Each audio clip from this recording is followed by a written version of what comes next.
Kardom kaddo kami phanta non nili lapua puto bipon ang lake non het warel waret anis long tumlo athi alang tum apran ke dam lake nile puto bipon po jo lai phaka so tuma jo ni si lapu abang ke apran amnang lo lai por jang do make bahai ni apa lapu bang ke amum ki ding tum lo miya tum lo aning no pik pik la pen no la hai mang bon anh cham tu na sela son ma di nep check se ekdom no tak pan di aphu lep pli lep pho ekdom chor dak nei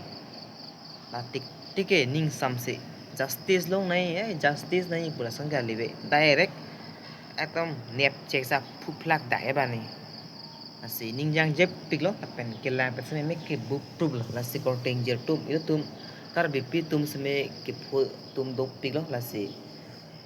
kachere thek ji pal se ni le bang so video slam la apena tum la bang so video un answer tha ile tum de kar bipi tum juning ri ro na hok le dam ji pe sme matha pa me kanang ji la pen jir pi jir pu se me sen se itum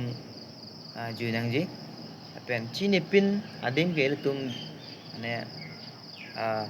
kilo chilang nun ta pang ne bang khai lo athinon latum sme atume kachilang nun tai lo tum ge la pu school dam lo amsa tuwar hema sitam hobang si latum la aing cham odang dum ma ne amek chipalang nun lo pen rep si pathilot si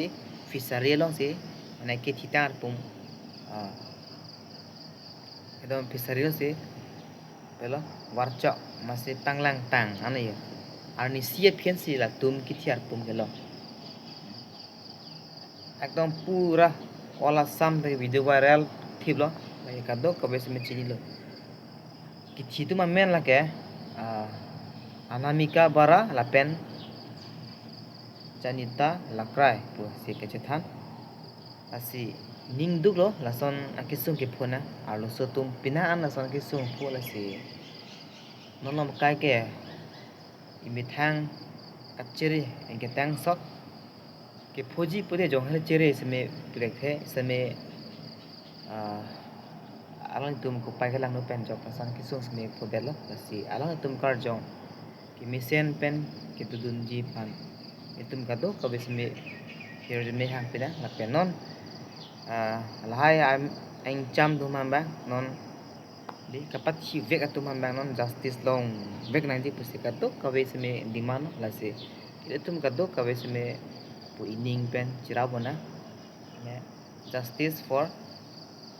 anamika bara and janita lakrai pu itum kado ko besme tokna thi lahai pena jok sil tum di kisung ki phu dok piglo kar bipi tum sme phu piglo la se an so se kachere thekji phan la pen lang sun ki ju dam sme kelang dam sme itum nona kai ke matha mi kanang ji aphrang kai son li aphrang ge jantu janawar teke nar na se phere non ge munit ta phas phere nei nom kai ge munit tum ke atha ke mission ardo ge thang tek the non ma kai ge se ka do ka bes me chini pa mi kanang ji pen min ke las sor lo tum la dress ka ching thang se me di mai pu mission ching thang nei do dress ke thi lai ba ching thang dia dang ji na hok pen khai lo ke dang we la hai pen se me penan tum ke aning khai tum do si dress ka ching thang se me pun ateng pen la ching thang no ala pote thang la we lo la pen ke chui ke dam se me halloween dim ke dam de dang po dam ji pe se me mission amunit mate chini chi thek la so la lang no no la pen idul phani ge pa thek bong ga hok dam de si ke pen zero phelo ke ju dam ma ge in po no athe pina an ke akisung la son polo dom lang sung ke lang nam tom arlo so tom se me भाई ni bang thomes me du dam jui ula son tum doasi son ma klen nang ne athe men tu dom kisung ge phone si kado ka bes me chini ra penang basini li bang so video islam athe kar be pitum da phok pilo basini li a video adi islam de la si ili kupini lam kening dia jok che putih antum dia pon tha akan laban so video pen antum kupini kirap long pen antum share tha asi chini lo pada